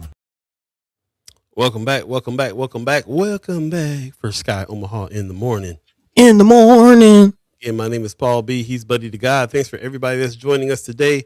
If you missed any parts of that interview, please check it out in its entirety on YouTube. You can go back to YouTube, our First Sky Omaha page on YouTube, and check it out, along with all the other past and previous shows and interviews. Definitely go check us out on YouTube. Like and subscribe when you're over there. Appreciate everybody doing that for sure. Don't forget, we got the monthly meetup with the mayor coming up soon. We're going to have another discussion with Mayor John Ewing Jr., put some respect on his name. And we'll have some more conversation about what's going on and what just happened here with the primary election and a few other things in mind to talk to him about. So stay tuned for that monthly meetup with the mayor coming up soon. Yeah, we got a lot of good guests that are still coming, and we really appreciate that. Yeah, ending the season off right. Yeah, we really are. So that's what's going on. We appreciate it. And also, again, just to reiterate, Friday, Noma Fest tickets go on sale. Cannot wait for this. Going down. Cannot wait for this. It's going down. Lots of stuff going down, actually, with Freedomtainment, who you just saw the commercial by. We do have some VIP tickets that we're about to set up to give away here for the Carrie Hilson and Life Jennings concert that's happening. Yeah, we'll have Brother Calvin Williams on the show to talk about what's happening this summer, because lots going on, not just Noma Fest, but of course the Freedom Fest is happening as well, and also Juneteenth. Also Joy Fest, lots of stuff going on. And of course, wait for us to give you the dates on the Chat Chambers Kickback with First Sky Omaha. Very much looking forward to doing that. And I think we're going to do the jam session this year too. We got to do a jam. Jam. It's going down. Amen. Appreciate it. Kimber in the chat says, I didn't get home until after 2:00 this morning. I was definitely late this morning. It's all good. Appreciate you coming in anyway. And it's been a up late night looking at results for the election. Pretty much. Shout out to Precious that's been doing some things too. Also shout out to one of our partners, Dan Parsons, who did a whole streaming situation throughout the night on election night's live stream situation. He had a live stream situation that was pretty strong.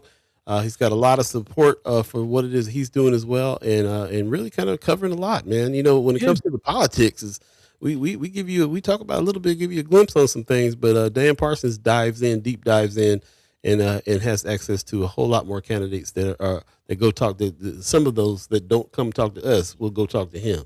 That part. You know what I mean? Yeah. So definitely check out Brother Dan doing the good work. And appreciate that. Kimber says I was at watch parties. Yeah. Okay. Hey, emphasis on the party. 2:00 in the morning, huh? Okay. Partying. That's what's up. Right. We got about 20 minutes left in the show. Let's go ahead and get back into the conversation. I know there's a few things that we wanted to wrap up and get to before we go. Buddy, what's next on the agenda for you? Yeah, just looking at still sticking with the education conversation in this season, but also following the money, if you will, on today's episode. I did want to look at over to Iowa, especially in light of what Dr. Phillips just kind of broke down for us on how some of the funding for school goes, for education goes at the state level, how the voucher program would have worked and things like that. Because again, this is out of Iowa, as she also mentioned, Nebraska being one of only, I think she said 2 states now in the nation that doesn't have, open education system, and Iowa again kind of showing us how it could be done in regards to charter schools getting state support. Again, Iowa public charter schools will receive about $1,200 per student funding increase. So again, that's on top of what the schools are already getting, which is to the tune of about $8,000 per student. So again, public charter schools in Iowa will receive about $1,200 increase. So that's again pushing it close to $10,000 per student for charter schools. This is coming from Governor Kim Reynolds, who signed the bill into law Tuesday at Des Moines Prep Charter School, saying today with the signing of this bill, we have the opportunity to continue expanding what's possible for my current and future trailblazers. opportunities to access rigorous coursework earlier, opportunities to explore college and career paths in meaningful hands-on ways. The new law also gives the University of Northern Iowa power to approve new public charter schools. Currently, only the Iowa Department of Education can approve schools. So, again, that's another thing that I'm taking away from this conversation is, and this is something that I've been talking about here on the show. I kind of mentioned it, highlighted it when we had the conversation about Logier and Miller Park. We're starting to hear about it more, even as this Project 2025 bubble up. More people talking about this private-public partnership, which I'm pretty sure is nothing that's just like brand new. You know what I'm saying? I'm sure there are other examples throughout history of this, but again, it's more of a buzzword that I'm hearing, and I do want to explore. What does this mean? What does this look like as we again continue to talk about public-private partnerships? And again, this being highlighted in this article with Northern Iowa possibly being able to approve new public charter schools. Even in that, what is a public charter school? What does that look like? How does that work? And again, expanding, what does this public-private partnership look like? Here's another example that's happening in our community in a different story. This coming out of Channel 3, KMTV. Looking at Wakanda, which again, I do also appreciate from Dr. Phillips what she's saying about the reality that we can't, in this conversation, completely turn away from public schools, which is also something Senator Terrell McKinney will say when we have our conversations with him about, and he's been very critical about public schools and what needs to be done and what the issues are, but also saying that at the end of the day, public schools need to be fixed, which is why I'm excited when I see things that like what are happening at Wakanda Elementary, again, also being reported by KMTV3. Fifth graders at Wakanda Elementary are learning about saving money firsthand by opening accounts at the Carver Legacy Center.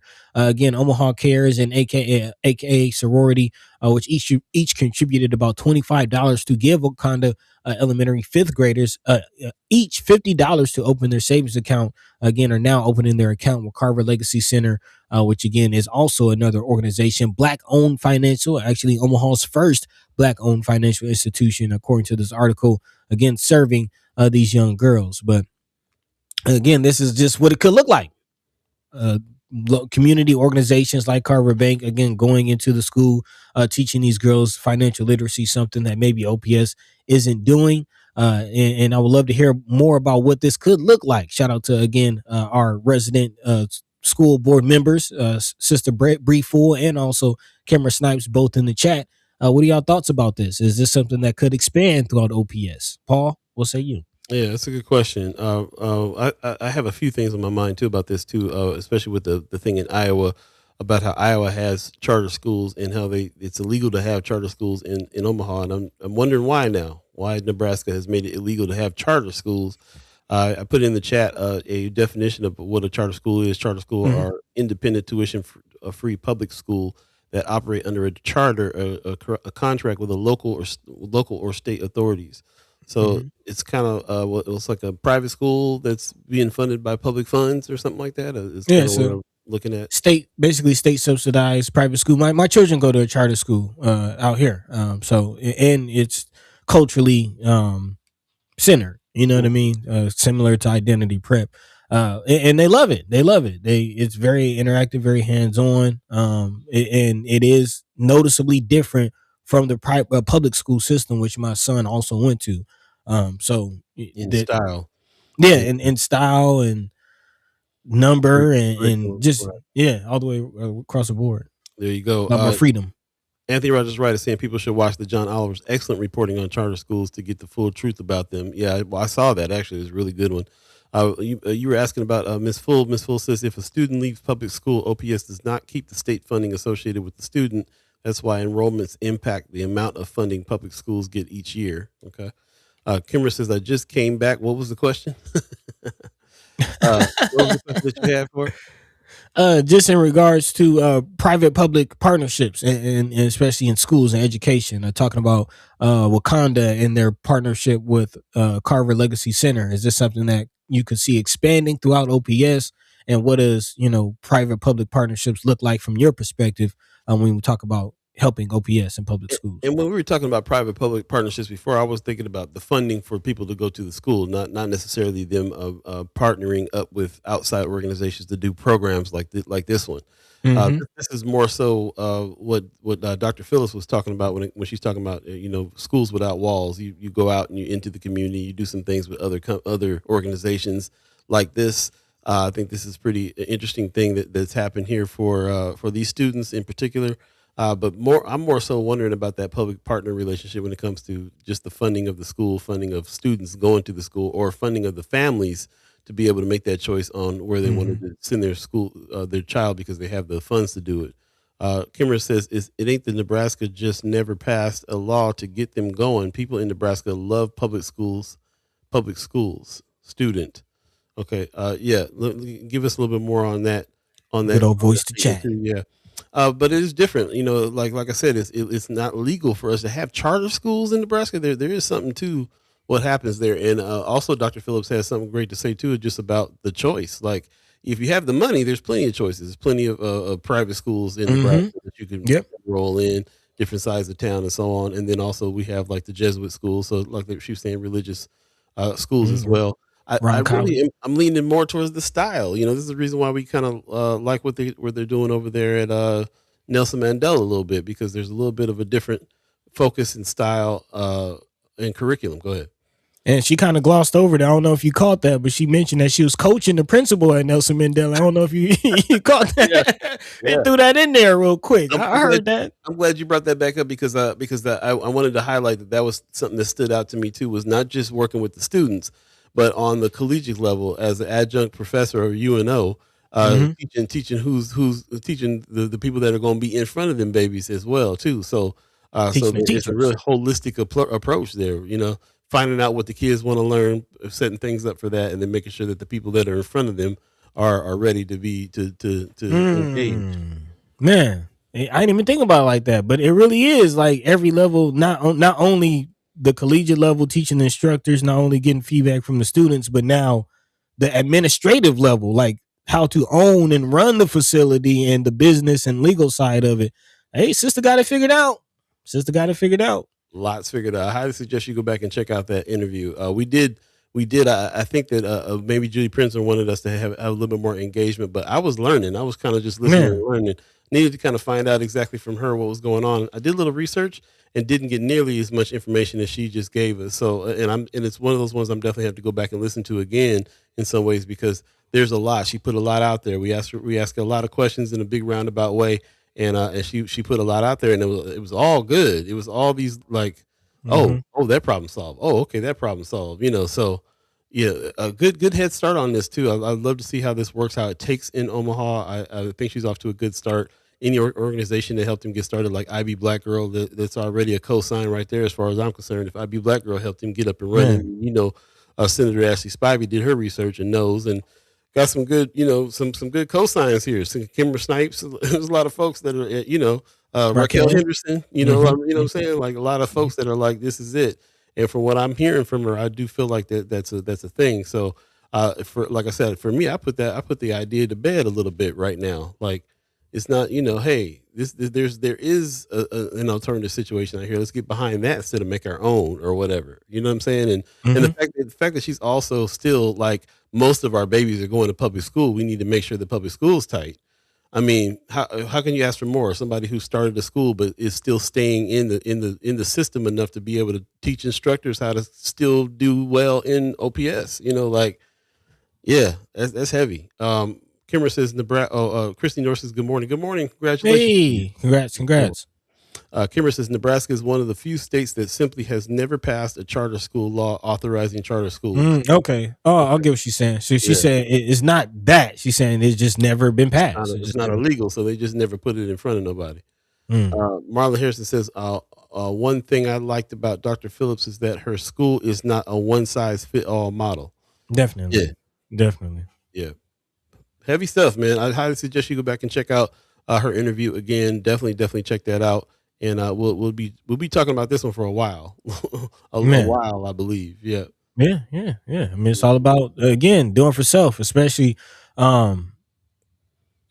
really, that's the next extent and the furthest extent of what it is that we're trying to get to here. You know what I mean? Yeah. Like, it's one thing to talk about the issues like we do, but we ultimately want to see more of that, more of not only addressing the issues head on, but coming up with some solutions and putting it together and doing for self and making it happen. Just making it happen beyond just talking about the issue. So big shout out to not just Dr. Phillips, but everybody involved with that situation.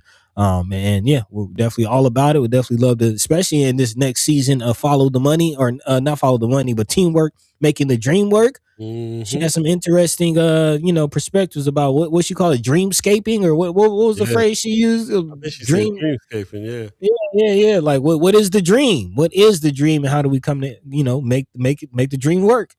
So definitely we'll be exploring that a little bit more next season. But Yeah. before we get out of here, there's one last article I wanted to highlight on the national level, kind of in that vein. Again, talking about taking it up for ourselves, because of course we see where this country is going, and if we don't do for ourselves, who will?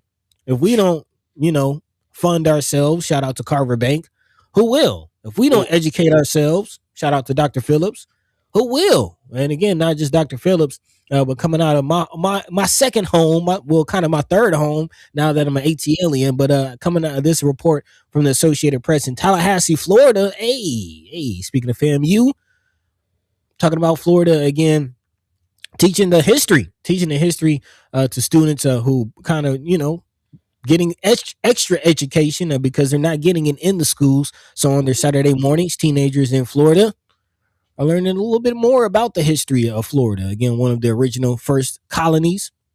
Talk about the South Florida's Caribbean roots, the state's dark history of lynchings, how segregation still shapes the landscape, and how grassroots activists mobilize the civil rights movement to upend generations of oppression. Actually, specifically in Tallahassee, rich history of the bus boycotts. Shout out to Reverend Lexington Steele, and who was instrumental. He was up there with Abernathy as far as contemporaries with Dr. King. And the history of Florida is very, very, very rich, especially in, talk about the African-American struggle. Florida students are giving up their Saturday mornings again to learn about African-American history at the Spady Cultural Heritage Museum in Delray Beach, Florida, and in similar programs at community centers across the state. Many are supported by Black churches, which for generations have helped forge the cultural and political identity of their parishioners, especially, talking about the civil rights movement and the place that those third places had, as far as again having a location kind of similar to what we've been calling the Black City Hall with the visitor center. Again, we need those third locations to come together and make it happen. With that. Again, Florida has a required public schools to teach African American history for the past 30 years, but families no longer trust the state's education system to adequately address the subject. So again, the churches, community members are all coming together to take it among themselves, and especially in a state like Florida. I just told you the state of Florida religiously tried to undermine and discredit and just completely take away the accreditation of FAMU, which is one of the only, I think there's only two HBCUs in Florida. It's FAMU and then BCU. And again, it's, I can go on and on about that situation, but again, just HBCUs, the rich legacy of HBCUs, us educating ourselves in the face of racism, in the face of what we're seeing now in this country. So rich history, and glad to see it still going. RG said, "Hold up, buddy, Reverend who?" Kensington Steele. That's a cold-blooded name right there. Yeah, man. It's a cold-blooded brother. Again, helped with the bus boycotts in Tallahassee, Florida. That again, it wasn't just happening in Alabama. Like, it was a real strategy that was employed throughout the South. Actually, check out my documentary, Pulpits to Politics, which kind of talks about that history and the place specifically that churches played in civil rights movement. Okay, that's what's up.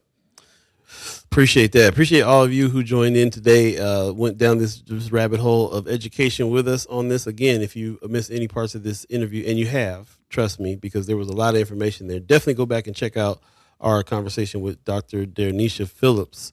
We got to do it. Karen in the chat says that don't get it twisted. I support public education.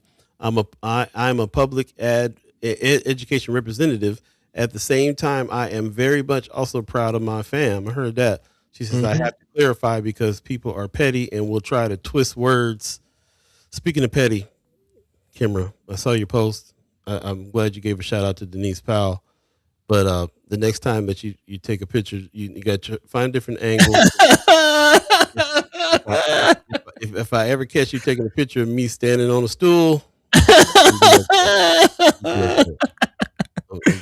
just saying.